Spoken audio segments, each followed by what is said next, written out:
Hello.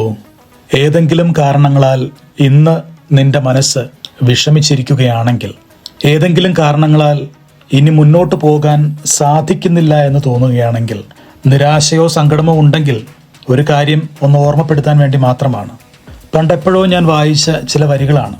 അത് പ്രസിദ്ധനായ എഴുത്തുകാരൻ ആൽബർട്ട് കാമൂസ് ദി സ്ട്രേഞ്ചർ, അപരിചിതൻ എന്ന അദ്ദേഹത്തിൻ്റെ നോവലിൽ ചില കാര്യങ്ങൾ പറയുന്നുണ്ട്.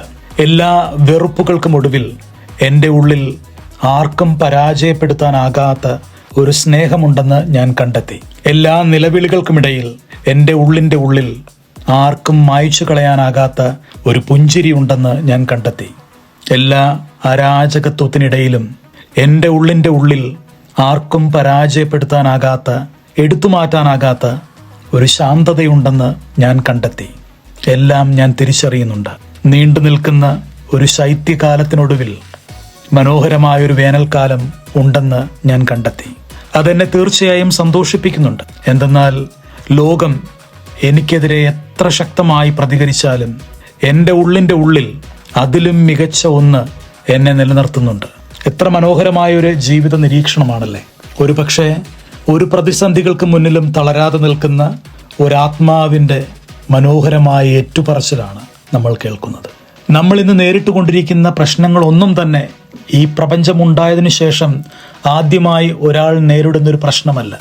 നമുക്ക് മുൻപേ എത്രയോ പേർ ഇതേ പ്രശ്നങ്ങളെ അഭിമുഖീകരിച്ചിട്ടുണ്ട്. ഇതൊക്കെ ഞാൻ പറയുമ്പോൾ നിന്റെ പ്രശ്നങ്ങളെ ഞാൻ നിസ്സാരവൽക്കരിക്കുന്നുവെന്ന് നീ കരുതരുത്.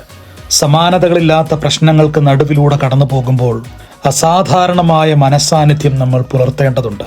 മനസ്സ് കൈവിട്ടാലുണ്ടല്ലോ, നമ്മൾ പകുതിയിലേറെ പരാജയപ്പെട്ടുവെന്നാണ് അർത്ഥം. നിനക്കറിയാമോ, നമ്മൾ കരുതുന്നതിലും മുകളിലാണ് നമ്മുടെ മനസ്സിന്റെ ശക്തി. അത് ഈശ്വരൻ നമ്മുടെ ഉള്ളിൽ നമുക്ക് തന്നിരിക്കുന്ന ഏറ്റവും വലിയ കരുത്തുമാണ്. അത് ദൈവത്തിന്റെ സ്വരമാണ്. പ്രശസ്തരായ സൈക്കോളജിസ്റ്റുകളൊക്കെ പറയുന്നത് ദ വിൽ പവർ. പണ്ടൊരിക്കൽ നെപ്പോളിയൻ പറഞ്ഞ വാക്കുകൾ പ്രകാരമാണ്: എൻ്റെ നിഘണ്ടുവിൽ അസാധ്യമെന്ന ഒരു വാക്കില്ല. അതെ, നമ്മുടെ മുൻപിൽ അസാധ്യമായിട്ടൊന്നുമില്ല.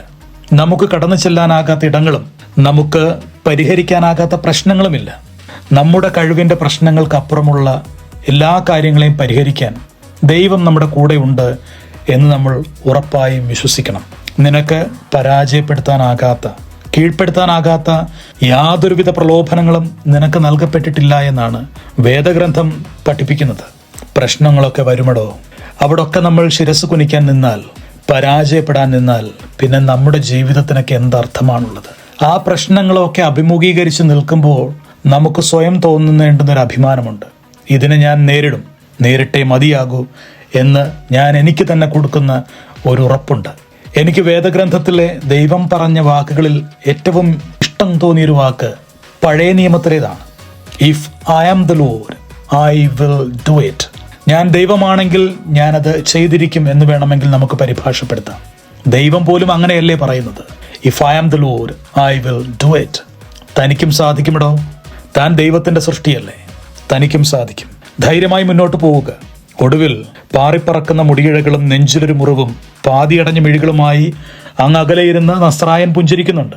അയാൾ പറയുന്നത്: കുഞ്ഞെ, നിന്റെ ഉള്ളിലുള്ളവൻ പുറമേ ഉള്ളവനേക്കാൾ ശക്തനാണ്. അതെ, പുറമേയുള്ള ഏത് പ്രശ്നങ്ങളെയും പ്രതിരോധിക്കാൻ നിന്റെ മനസ്സിന്, നിന്റെ ഹൃദയത്തിന് ദൈവം ഒരു കരുത്ത് നൽകിയിട്ടുണ്ട്. ധൈര്യമായി മുന്നോട്ട് പോകൂ. നമ്മൾ ഇതിനെയും അതിജീവിക്കും. ഈ പ്രശ്നങ്ങൾക്കൊന്നും നമ്മളെ തോൽപ്പിക്കാനോ തകർക്കാനോ സാധിക്കില്ല. No matter how hard the world pushes against me, within me there is something stronger. There is something better pushing right back. കൂടെയുണ്ട്, കൂട്ടിനുണ്ട്, പിന്നെ എൻ്റെ പ്രാർത്ഥനയും.